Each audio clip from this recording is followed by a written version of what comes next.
Our first two examples were all about simplifying and writing things as a single logarithm. This next example, it says write each in terms of log A, log B, and log C. Sometimes this is written as expand completely. And that's taking everything that's on the left-hand side of those equations and writing it as the right-hand side. And later on, we're going to find out there's specific types of examples where you always want to combine as a single logarithm. And there's another type of question where you always want to expand it completely. So we need skills working in both directions. So in this one, we want to write it in terms of log A, log B, and log C. Right? This is not in terms of log A because inside the log there's more than just the A.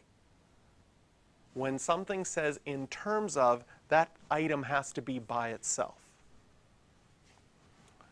So in the same sense as combining, in expanding, we're going to look and say whatever's in my numerator is going to be positive, whatever's in my denominator is going to be subtracted or negative.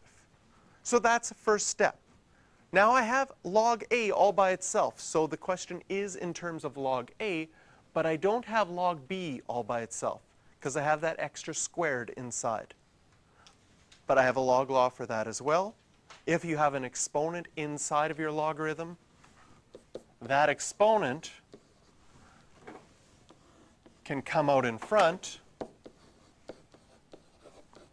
And now I have a log B by itself. So this is in terms of log A and log B.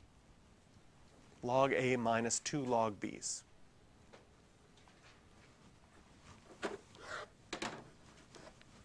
Part B, I would start the same way. I have two things in my numerator, one thing in my denominator. So I would do this as one step.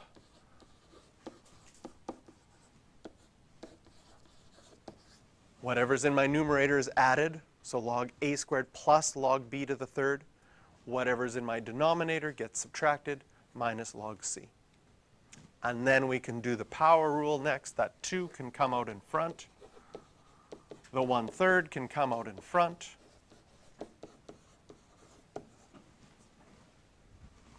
And now I've written this in terms of log A, log B, and log C.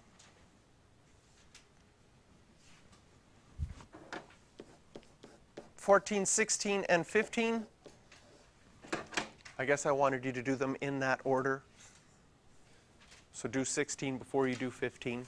But we are going to do example 4 right away first.